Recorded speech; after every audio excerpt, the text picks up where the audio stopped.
Hello fellow modelers, Bruce here. Well, here's something you don't see very often. Not only is my modeling desk cleared off, but there is a new piece of paper down on top of the blotter. No doodles on it, no messy glue droppings, no paint droppings. Oh, it looks like I'm all ready for the fall and winter modeling season that's upcoming. And that's probably true. So let's put my cutting pad on there a minute and see what's what. If you've been following along this summer, you know that I've been delving into the lesser known older kits. If I see them come up for sale on the used market, I've been giving it a try. If it looks like the structure has potential to be used on my layouts, and if it's not too big of a kit. So here I have a kit that is described as a freight depot / store by McFadden Scale Models, McFadden Scale Models out of San Bernardino, California. And HO Scale, they also produced a line of O Scale, and it's kit 612, but I found out that they really started numbering it with the 6 in front to make it seem, I guess, like they've been in business longer. It's really their 12th kit. The only other kit that I was able to find any reference to online was their kit number 9, happened to be an O-scale version of for sale, and it was a small barber shop. This, again, as described, is either a freight depot, or I guess you could make it into like a feed store. Let's see if I can get this so you can see a picture of it fairly well. Half of the structure closed in with a roof, half of it with a roof over a loading dock. So yeah, very much like a freight depot. And like I said, I guess you could make it look like it's a little feed store in a small community. McFadden Scale Models and lumber. So again, I'm assuming that not only did they have a line of models in both HO scale and O scale, but also you could buy strip wood and so forth from them, and so that's why they put the N lumber in. Exact time frame I am not sure of. They have a zip code, so it's after 1963, but it does indeed look like the instruction sheet was typed up on a typewriter, so that would make it, you know, pre the computer error. Yeah, so sometime between the mid-60s and the mid-80s probably. If anybody out there knows, love you to jump in and so forth, and let me know what you think in terms of their time frame. What I found was, yeah, they gave you a great list of all the lumber that they have, and that this was not specific for this kit, but was in reference to all their kits. So on every kit, you know, if they said number 1, it was a 1x1, and I guess it had a little brown color on the end, because as was often the case in this time frame, the strip wood that they supplied is colored. There's some green ones, there's some dots of red. Very interesting. Just done with a, looks like a magic marker. And there's more strip wood here. Again, colored green and some red stripes and so forth. The interesting thing is that when I look at this diagram, which I think is basically all the instructions you really have. I'll get to that in a minute. Most of these I can find, you know, what a number 11 is and what a number 5 is. I can find that. But then here's this 101, and there's no reference to a 101 here. This red dash almost looks like a 101. I have no idea if that's what a 101 is. guess I can try to make some sense out of it. This last page, again, not specific to this model, but must be included on all their instructions. Shows you, somewhat how to make an overhang over a deck. This is the under deck framing. This is how to make a set of steps with a porch by using 4x8s. Again, nothing to do with this particular kit. These instructions, again, are general instructions for all their structure kits. So yeah, sand all the wooden parts lightly and paint it, prime it, and paint it before you assemble it. That all makes good sense. But then they're saying, glue the roof beams and the corner posts in place. You haven't even started working on the model. How can you glue the roof beams in place? It also appears like their recommendation is that you start by getting the floor laying on your modeling bench, and then you glue the front wall on, and then you glue the back wall on to the floor. So now you have a floor with the front and the back wall, and then the one end wall and the other end wall. Well, that probably works if everything is nice and square and everything else, but certainly not the way I go about building a structure. So what you're going to see me do here is say thank you very much for your instructions. I will look at this diagram and I will draw upon my experience in building, 100 or so models over the years, and scratch building a lot more than that, and say I think I can build that structure with the wood that you've given me.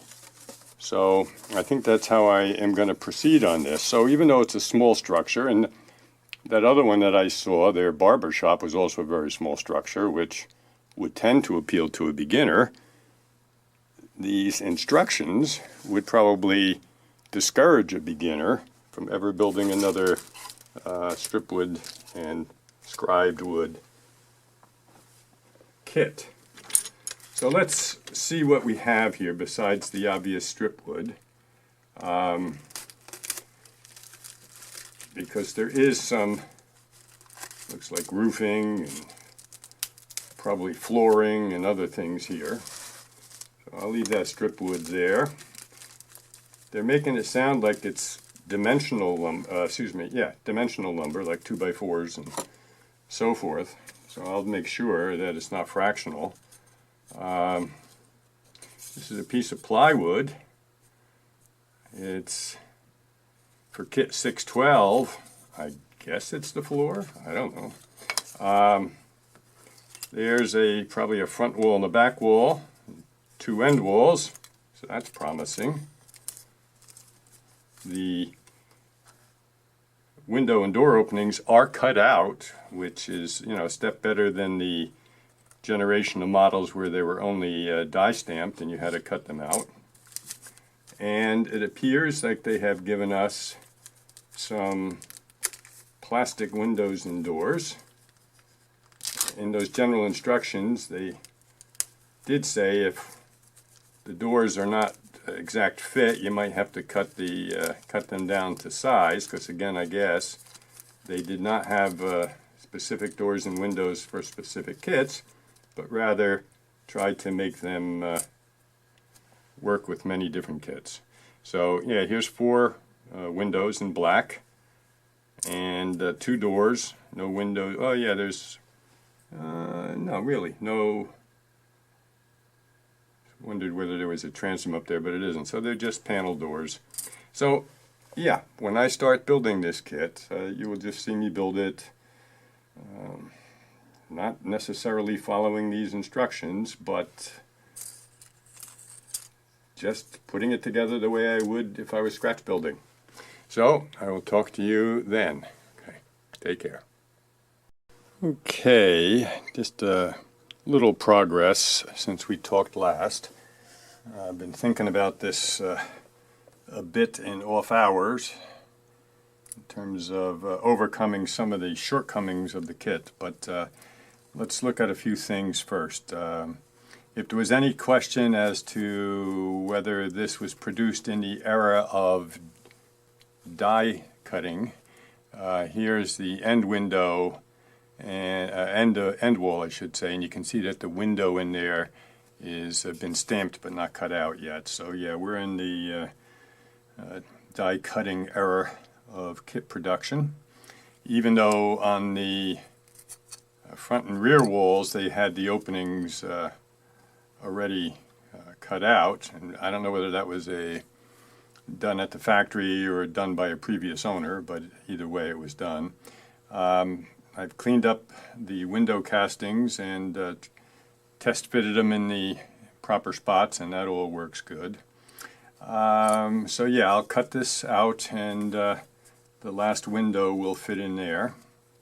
Now, I can see, I think I mentioned to you that in their instructions they talked about gluing the walls to the floor first and then to each other. I can see how in this model the floor is an integral part of the construction and of the kit. In a number of ways. First of all, let me dump the windows out here a minute. So if you look, when this is the front wall, let's say, is right flush with the bottom of the door opening is now flush with the inside floor. Secondly, it became obvious, and these are opposite ends. And if I put them next to each other, you'll see that one of them is cut shorter than the other. You can see the rear one in this case sticking up above this one. And that's because on the end, this end is going to be flush to the ground, and this one is going to be mounted on top of the floor. And that brings them up to the same level. So if I brought these together now, you will see that they are indeed flush. So yeah, in constructing this, I will do what I normally do, which is paint them, install the windows, the glazing on the windows, bracing on the walls, do all that stuff, and then make my first L, which will be, let's say, this front wall and this side wall, glue those together, and then glue that assembly to the floor. Okay? Then I have seen that this floor over time must have shrunk. It is undersized in both width and in length by a bit. So the length is no problem because I can, and you can see that this is sticking beyond the flooring there. I can just cut this off. This is going to be the open platform. I can cut it off to just match the length that I need.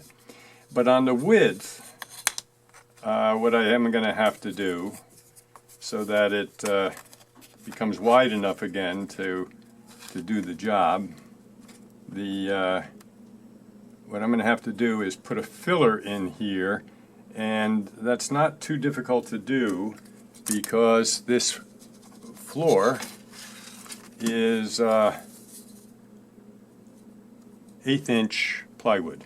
So I just have to get some dimensional lumber that's either 1/4 by 1/4 or 1/16 by 1/4, whatever I'm going to need to make this a little bit wider to get it to fit right. So I'll be able to do that and proceed. The other thing that I noticed that to me is very surprising, this wall is going to fit in somewhat like this, and so this is going to be your loading dock area that's going to be covered in. It's going to have a roof on it. There's no full wall on this side. I'll show you what it's going to look like in a minute. But if you're inside the freight house and you want to get freight from this deck, there's no door. And so I'm going to have to fashion something that looks reasonably like a sliding freight door or something like that on there. Again, not a problem, just thinking ahead. Yeah, let me show you what that end of that loading dock looks like.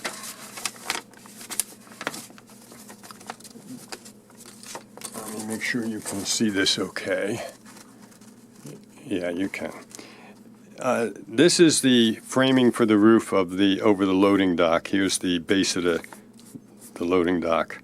And you can see that there's this, I'll call it roof peak piece here that's held up by a post, and they have it as a center post. I could do that or one post on either end, doesn't matter. But this piece should be the same kind of scribe siding as this other end. It's not in the kit. Again, not a problem, but before I go off with my rattle can of paint to start painting things, I better find a piece of scribe siding that somewhat matches the scribing on the walls of this kit, cut out that piece so I can spray paint it the right color. So again, kind of planning ahead. They did not provide decking for the top of the deck, so I'll be using individual pieces of strip wood.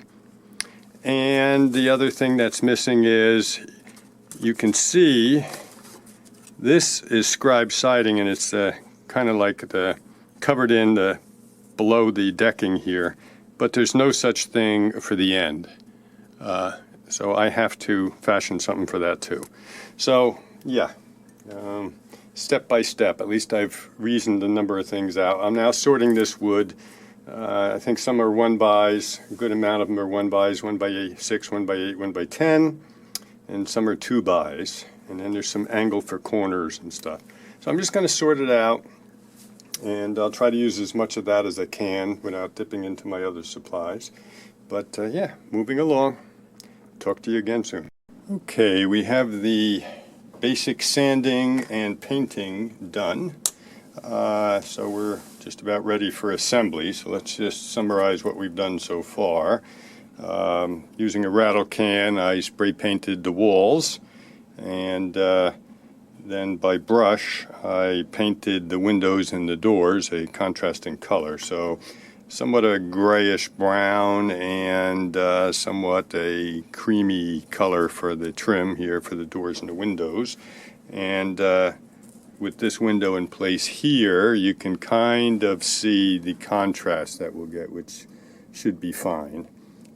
So yeah, we did that. I cut a strip of some scribe siding that somewhat matches what we already had, and that will be for the ends going this way that hadn't been included in the kit. Maybe it was originally, but didn't make it to me.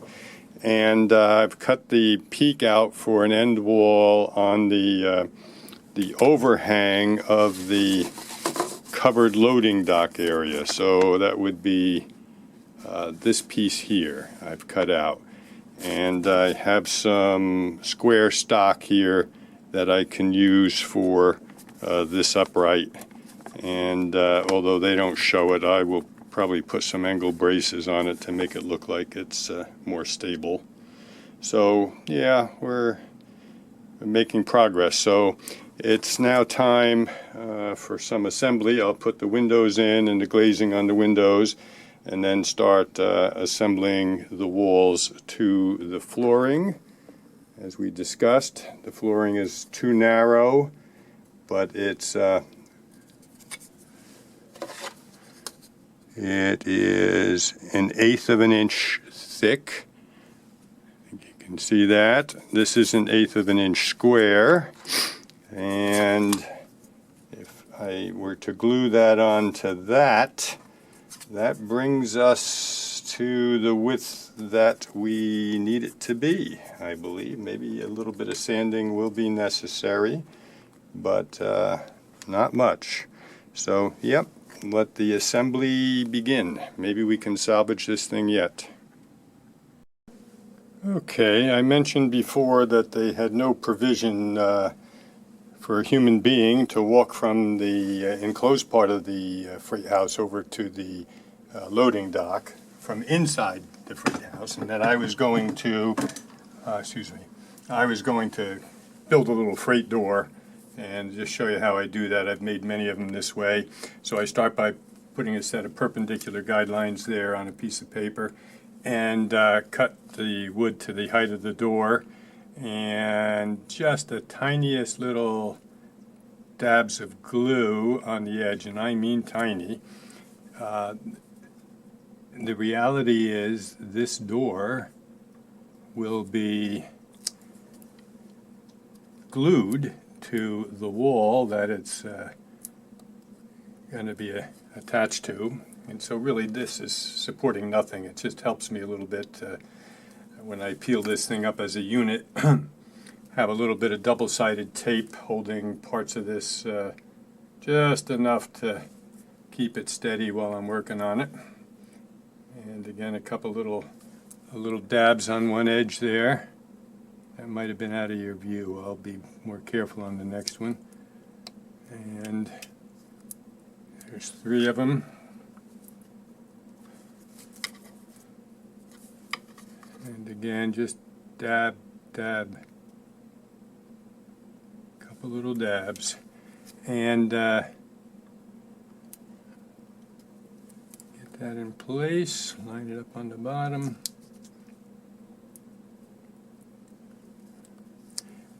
What I will do, and I got just 2 more of them to do here. This is only going to be about a 4-foot wide freight door. Space is very, very limited where I'm putting this.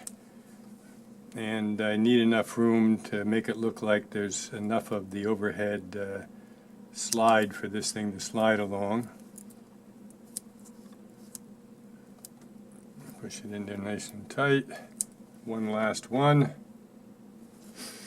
Then I will just tell you what comes next on this door.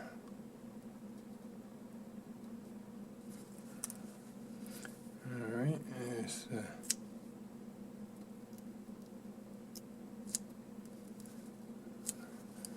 last piece. Wipe off any glue, and that's the door. Now the next thing I will do is take a little piece of strip wood and make a Z-brace here, and top, bottom, and a diagonal between them, so it looks like a wooden freight door.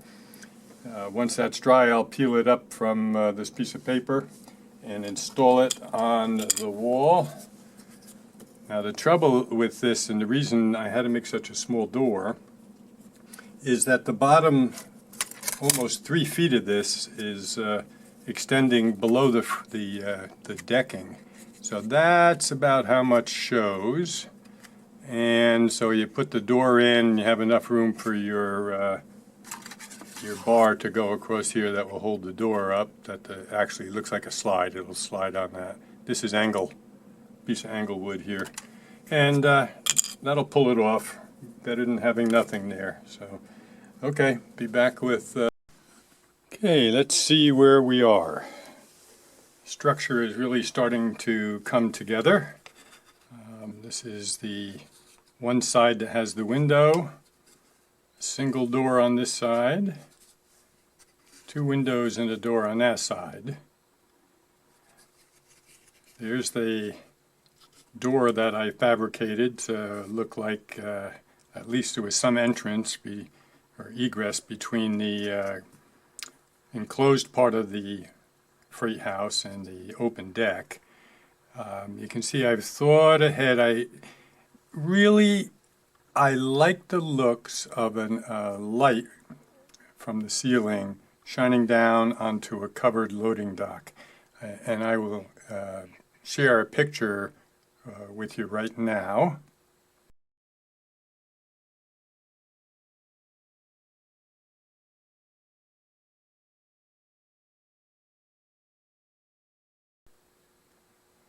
So there, you can see what I mean. So I would like to do the same thing on here and have the roof is going to extend over.